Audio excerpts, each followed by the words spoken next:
नमस्कार दोस्तों।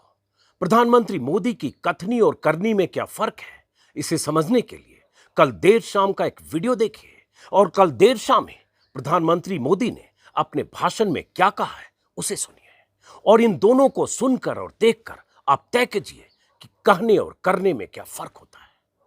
कल देर शाम प्रधानमंत्री मोदी ने खेलो इंडिया यूनिवर्सिटी गेम्स का वर्चुअल उद्घाटन किया और वर्चुअल उद्घाटन में जो कुछ कहा बहुत आम है, लेकिन जो कुछ कहा और जो इस तस्वीर में दिख रही है, इन दोनों में 36 का रिश्ता क्यों है, विरोधाभास क्यों है, यही हम समझाना आपको चाहते हैं। गौर से सुनिए, अगले 10 मिनट तक इस वीडियो को देखिए। प्रधानमंत्री मोदी ने कल खेलो इंडिया यूनिवर्सिटी गेम्स, जिसमें 200 विश्वविद्यालय के एथलीट्स, लगभग 5000 खिलाड़ी हिस्सा ले रहे हैं, देश भर के खिलाड़ी, यूपी के अलग अलग शहरों में आयोजन है।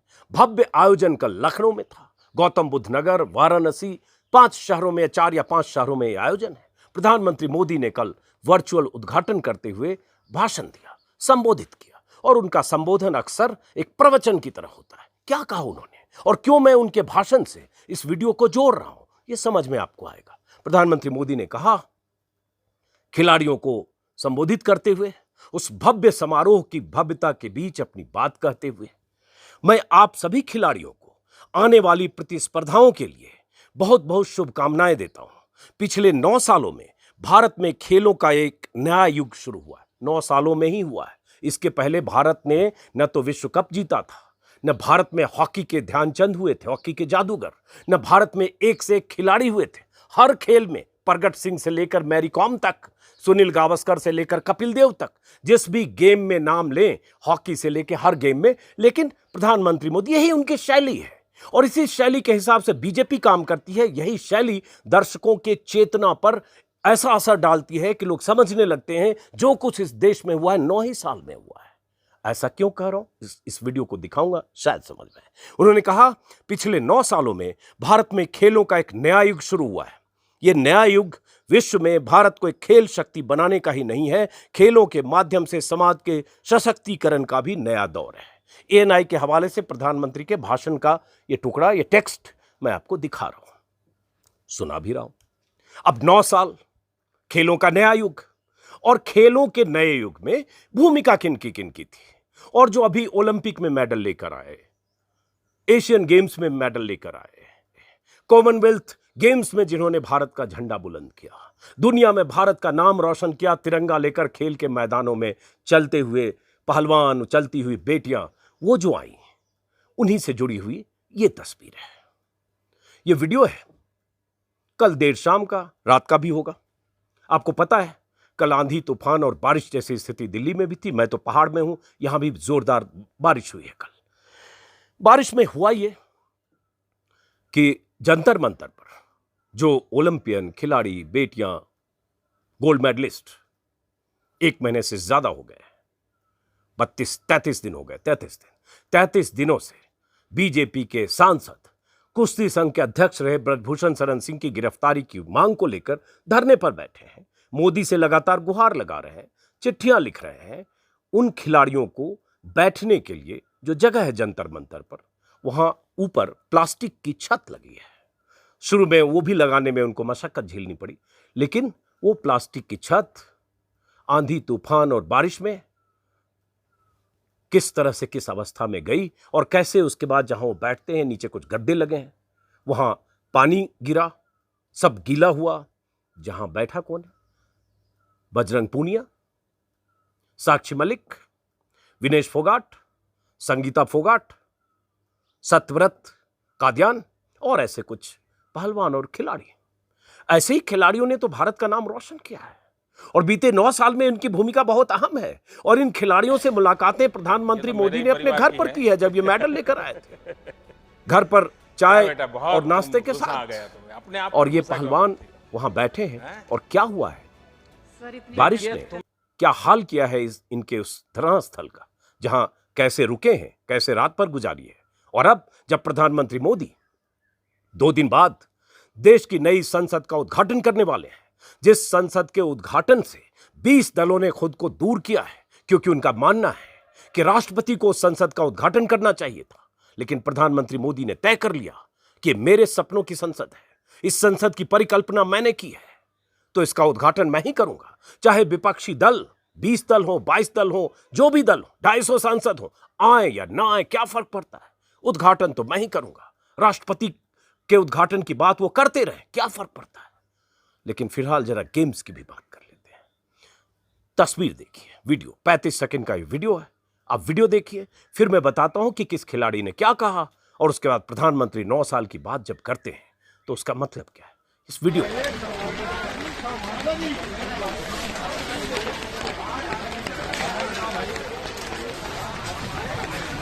कोई बच्चा नहीं है क्या? अरे होगा नहीं ना, नहीं आ जाएगा।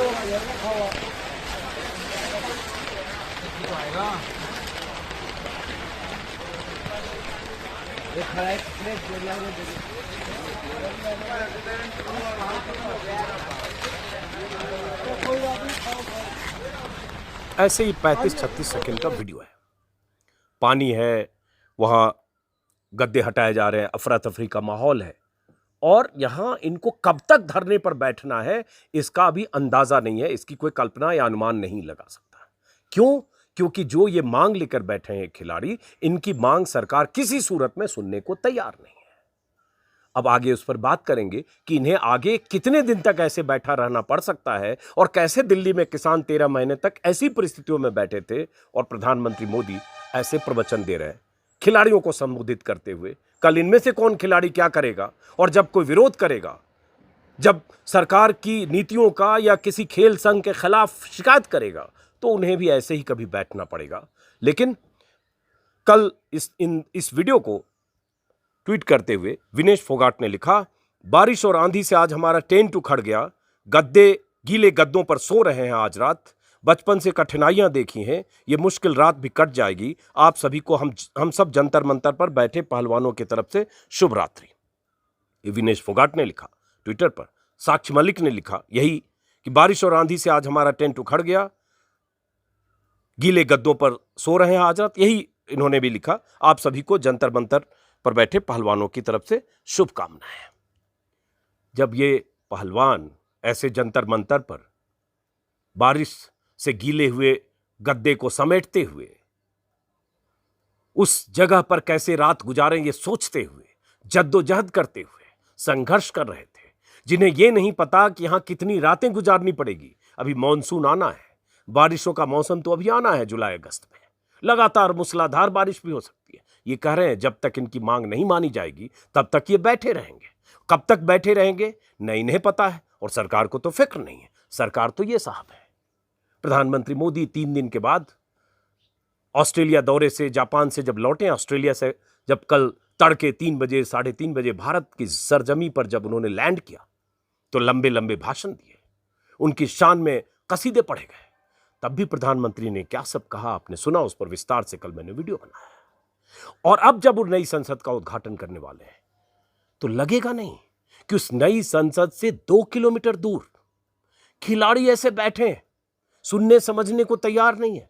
ये तो कर सकते थे मोदी, खुद पहल करते, इन खिलाड़ियों से संवाद करते, इन्हें अपने घर बुलाते, इनकी शिकायतें सुनते, कुछ भरोसा देते और कहते कि बेटी विनेश, बेटे बजरंग, बेटी साक्षी, तुम्हारी चिंता में मैं शामिल हूं, मैं तुमको यह भरोसा देता हूं। अगर वो उनके भरोसे पर एतबार करते तो शायद ये धरना खत्म होता। लेकिन इनका कहना है प्रधानमंत्री की तरफ से अब तक कोई इनसे संवाद नहीं किया गया, कोई संदेश वाहक भी इन तक नहीं पहुंचा। सबने इन्हें अपने हाल पर छोड़ दिया कि तुम्हें जो करना है करते रहो। तुम मांग करते रहो, गुहार लगाते रहो, रोते रहो, परेशान रहो, तुम पंचायत करते रहो, तुम कैंडल मार्च करते रहो, निकालते रहो, तुम धरने देते रहो, तुम जंतर मंतर से लेकर इंडिया गेट तक भटकते रहो, कुछ करते रहो, हम नहीं सुनेंगे। हम नई संसद का उद्घाटन करेंगे, हम ऐसे जो खेलो इंडिया यूनिवर्सिटी गेम्स है उसका उद्घाटन करेंगे, उद्घाटन में बड़ी बड़ी बातें करेंगे, और उसके बाद आप बैठे रहो। ये प्रधानमंत्री का दोहरा रवैया है। इसलिए मैं बार बार कहता हूं, गौर से सुना और समझा कीजिए। प्रधानमंत्री ने ऑस्ट्रेलिया से लौटने के बाद कल तड़के लोकतंत्र की दुहाई दी है। ऑस्ट्रेलिया में कैसे पक्ष और विपक्ष ने मिलकर एक कार्यक्रम में हिस्सा लिया, कैसे पूर्व प्रधानमंत्री और मौजूदा प्रधानमंत्री ने एक कार्यक्रम में हिस्सा लिया, कैसे वहां पक्ष और विपक्ष के बीच सामंजस्य है, इसको लेकर प्रधानमंत्री ने लेक्चर दिया था। दरअसल उनके भाषण को लेक्चर या प्रवचन ही कहना चाहिए। भाषण का अंग्रेजी में होता है स्पीच। जब लेक्चर कहते हैं तो उसमें तंज आता है, तो लेक्चर दिया, प्रवचन दिया। दरअसल उस प्रवचन में शायद उन्होंने ये भी कहा, यह बुद्ध और गांधी का देश है, हम तो दुश्मनों को भी गले लगा लेते हैं। शायद उन्होंने कहा, मैं ब्रेकिंग न्यूज आज तक पर देख रहा था कल सुबह, तो दुश्मनों को भी गले लगा लेते हैं। किन्हें किन्हें दुश्मन मानते हैं प्रधानमंत्री मोदी? एक 20 दलों के सांसद जो कुछ कहते नहीं, कोई फर्क नहीं पड़ता, और एक ऐसे लोग जो आपसे कुछ मांग कर रहे हैं। तो मिलिए, बात करिए।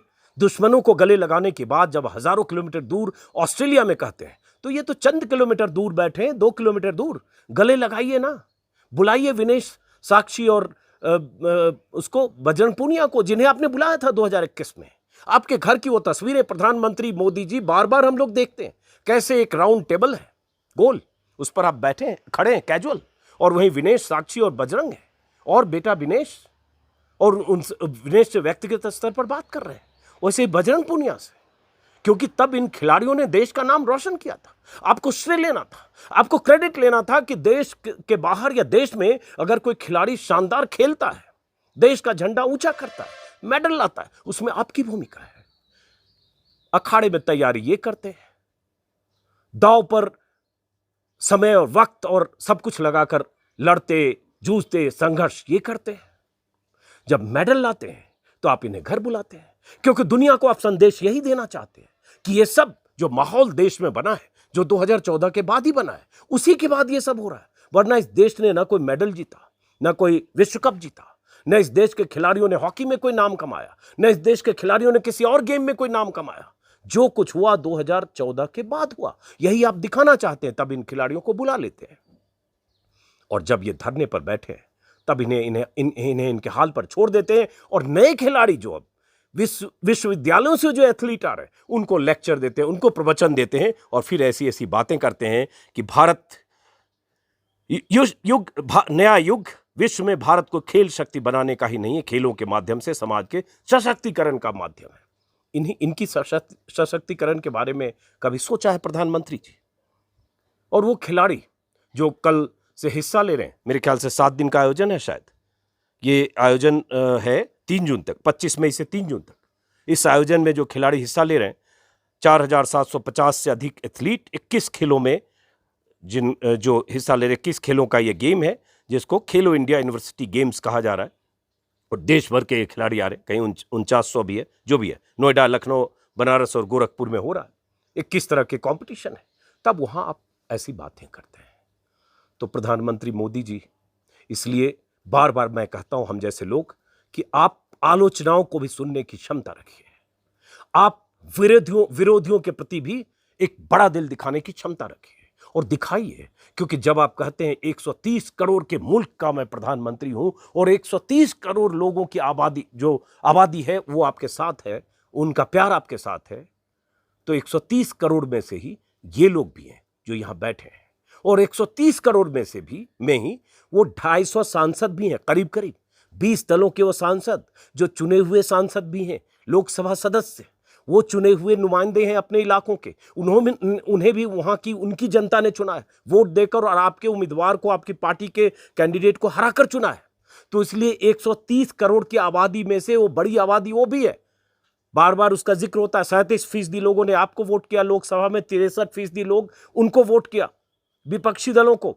अब आपने ये भी किया है, कुछ विपक्षी दलों को शामिल किया है जो आपके न्योते पर आ रहे हैं, कुछ छोटे छोटे दल उसमें ज्यादा है, लेकिन जो बड़ी पार्टियां हैं और जिनकी तादाद दोनों सदनों को मिलाकर करीब करीब 250 है सांसदों की, वो इस समारोह में नहीं है। प्रधानमंत्री जी वो भी नुमाइंदे हैं इस मुल्क के, और वो नुमाइंदगी करते हैं उसी आबादी की, जिस आबादी के प्रति आप बार बार कहते हैं कि उनका स्नेह और प्यार आपको है। तो फिलहाल इस वीडियो को खत्म करते हुए सिर्फ ये कहूंगा कि आने वाले समय में बारिशों का मौसम है, ये खिलाड़ी ऐसे ही वहां जंतर मंतर पर बैठे न रह जाएं महीनों तक, जून और जुलाई में, अगस्त में, जिस तरह से किसान बैठे थे। वो तस्वीरें आज भी मुझे याद है, क्योंकि किसान आंदोलन को मैंने बहुत व्यापक तौर पर कवरेज किया था।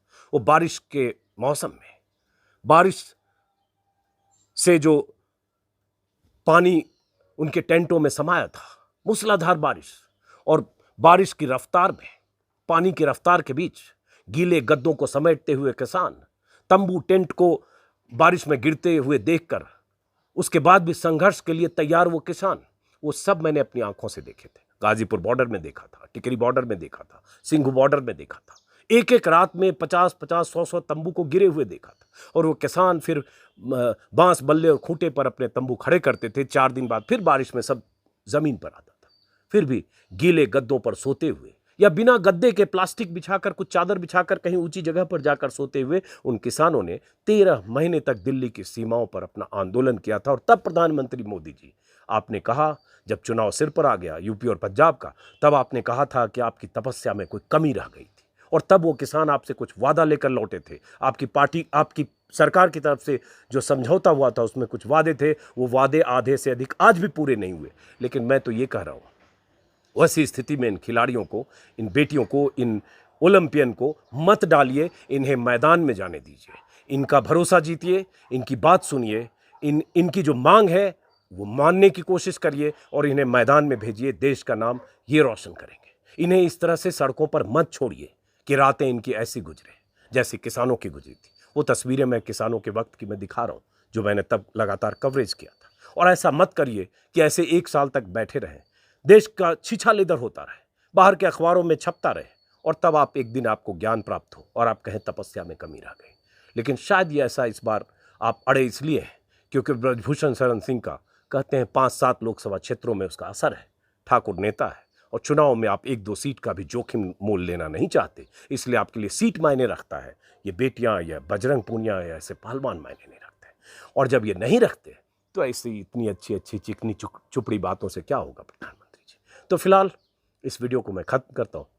मैं हूँ रामगढ़ में, रात पर यहाँ भी बारिश हुई है, अचानक बहुत ठंड है, लेकिन दिल्ली के मौसम की ये तस्वीर देखकर रात में ही थोड़ा मैं बेचैन हुआ, ये सोचकर कि आगे 2 महीने क्या होगा।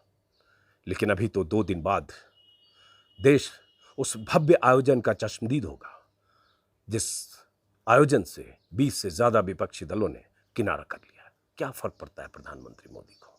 फिलहाल इस वीडियो को खत्म करते हैं, फिर मुलाकात होगी। नमस्कार।